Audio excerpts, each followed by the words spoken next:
법인세 주식양도세 완화. 최상목의 부자 감세 시즌2. 장박원 에디터. 최상목 부총리 겸 기획재정부 장관 후보자가 국회 기획재정위원회의에 제출한 답변서와 인사청문회 발언을 통해 부자 감세와 건전 재정 기조를 바꾸지 않겠다는 뜻을 거듭 밝혔다.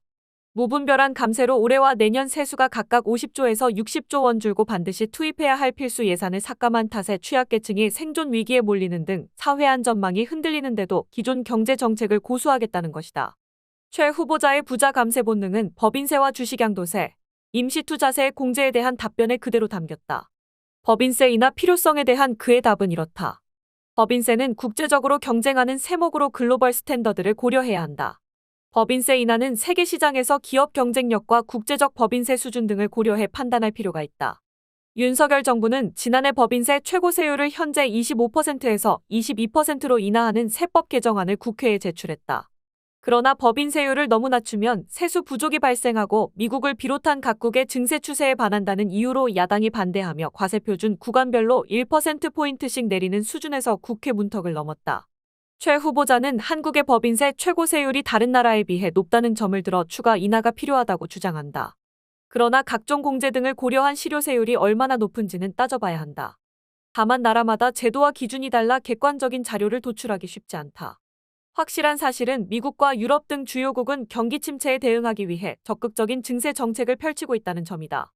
조 바이든 미국 대통령은 기회가 있을 때마다 억만장자는 세금을 더 내야 한다며 고소득자와 법인세 인상을 언급했다. 미국 AP통신은 바이든 대통령이 재선에 성공하면 부자 증세와 사회안 전망 강화 정책을 추진할 것이라고 전망했다. 유럽 국가들도 갈수록 심각해지는 세수 부족을 해결하기 위한 증세 정책을 추진하고 있다. 대표적인 것이 횡재세다. 유럽의 상당수 국가는 에너지와 금융 등 대외 환경 변화로 초과 이익이 발생한 기업에 횡재세를 부과하고 있다. 유럽은 이미 기업과 고소득층에 많은 세금을 부과하고 있어 전반적으로 세금을 올리기보다 횡재세 같은 핀셋 증세를 할 수밖에 없는 상황이다.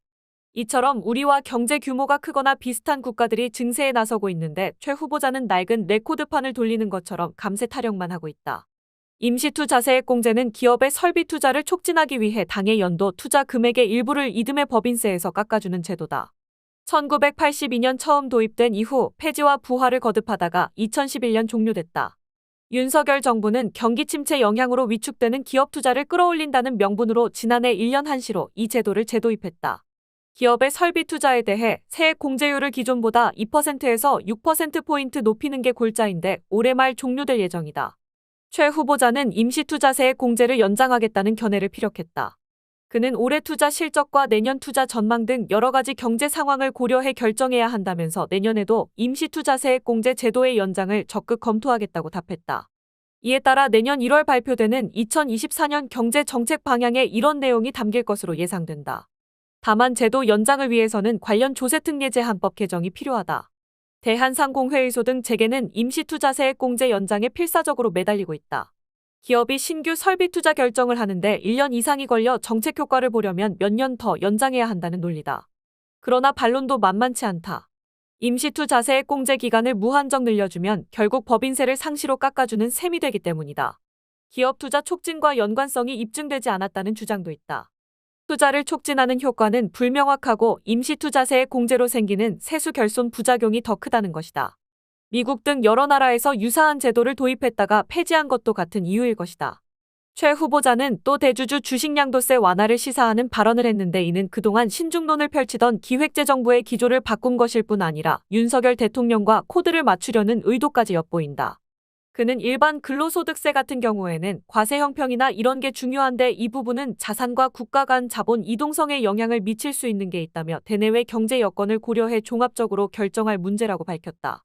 현재 주식 양도소득세는 연말 기준 종목당 상장 주식을 10억 원 이상 보유하면 대주주로 분류해 과세한다. 대통령실과 국민의힘 일각에서는 이를 30억 원 또는 50억 원으로 상향해야 한다고 주장하고 있다.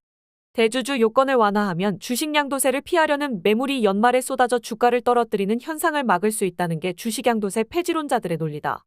그러나 투자자들이 이런 흐름을 잘 알고 있어 사실상 피해가 없고 연초 주가가 다시 제자리로 돌아온다는 점에서 설득력이 떨어진다.